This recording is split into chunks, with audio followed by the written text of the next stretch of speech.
you. Good evening, everyone. Good evening. All right, so for those of you who don't know me, my name is Marina Leonardos. I am a physician assistant. I also happen to be of Greek heritage. And for those of us who come from different heritages other than being American, you know it's kind of an interesting thing, because at home you're one thing and then out with your friends you're something else. So growing up Greek in New York was very interesting, because I always heard about the Greeks and how wonderful they were and how much they had done. The ancient Greeks are known for many things.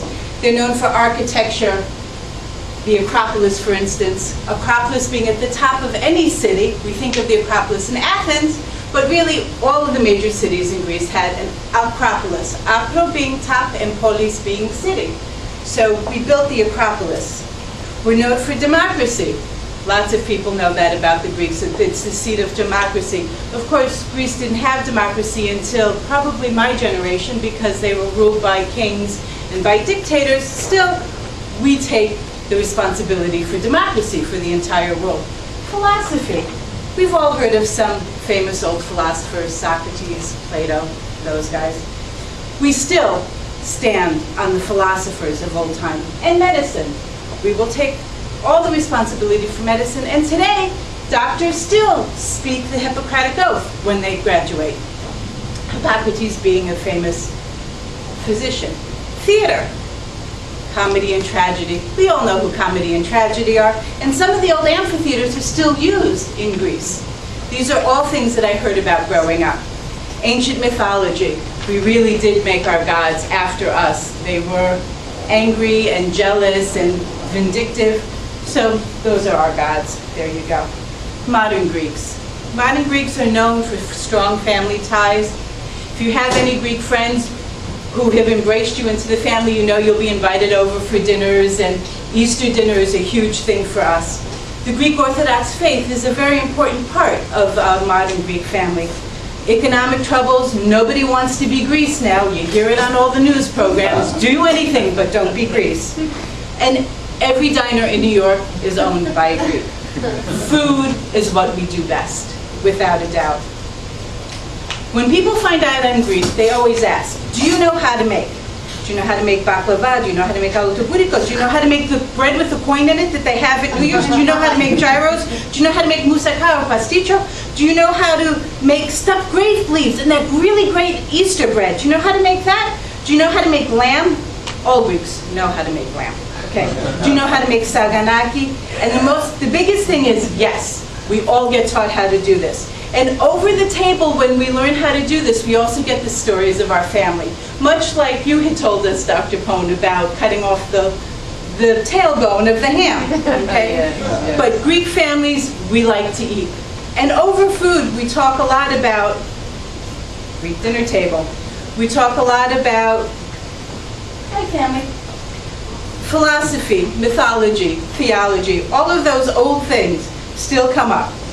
But how to make spanakopita is the one thing that I get asked the most. What is spanakopita? That's the Greek spinach pie that you get at diners. So, with your indulgence, this is a magic Toastmasters oven. How do you make spinach pie? Spinach pie is one of the easiest things in the world to make. First, you need spinach. So, we have frozen spinach works best. Why would you want to sit and clean spinach now that we have frozen spinach? You need scallions or green onions, chopped up. You need dill. Dill is the best part of spanakopita. It smells so good and fresh, and pass it around. It's one of the things from Greece that I love, one of those really great smells. Feta cheese, everybody knows, that's the white stuff that they put on Greek salads and pretend that it's a Greek salad. That's not a Greek salad at all. A couple of beaten eggs, if you will indulge me, in here. And a handful of white rice.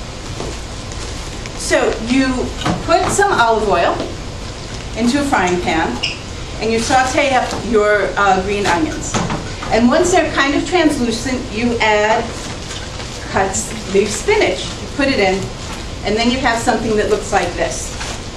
I didn't want to make a mess, so there you go. Put in a handful of rice. Whose handful? Whosever handful you want.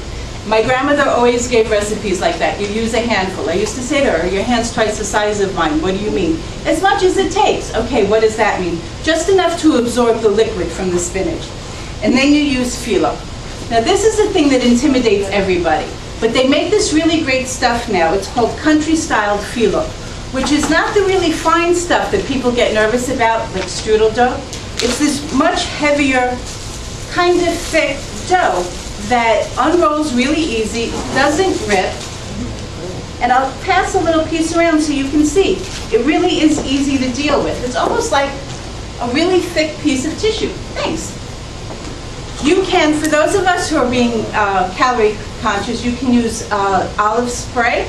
You spray the leaf, you fold it in half, and you put it into the baking dish, like that.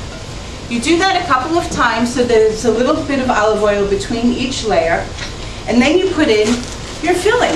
You dump that in and put a couple more leaves on top. You stick it in the oven, so 350. On 350 until it's golden brown. You don't want to overcook it, you don't want to undercook it. And then, through the magic of Toastmasters, it comes out looking something like this. Voila. Okay. Now the really neat thing about spanakopita and most Greek cooking is that it's made to be consumed as a family. This is not a single portion. So if you're going to spend the time to do this, you're doing this with a lot of love for people you care about because you want to feed them. So that is what most Greek cooking is like. Pasticcio, moussaka, all of those are big pot things that you sit down with your family, you talk about philosophy, you talk about theology, you talk about politics, and you kind of talk it out. The thing that is kind of interesting in a Greek family is you might think that they're kind of rude. We're known for eating off of each other's plates. We're known for arguing. You think we hated each other, and at the end of the conversation, we get up and hug and kiss each other. So to an outsider, you might think we were contumely, but really, it's out of love. And arguing is one of the things that we learn to do from the youngest of ages. So I would like to say to you, Yasu, which means hello and goodbye, and Kali Nikta, which means good night. Thank you so much for your time.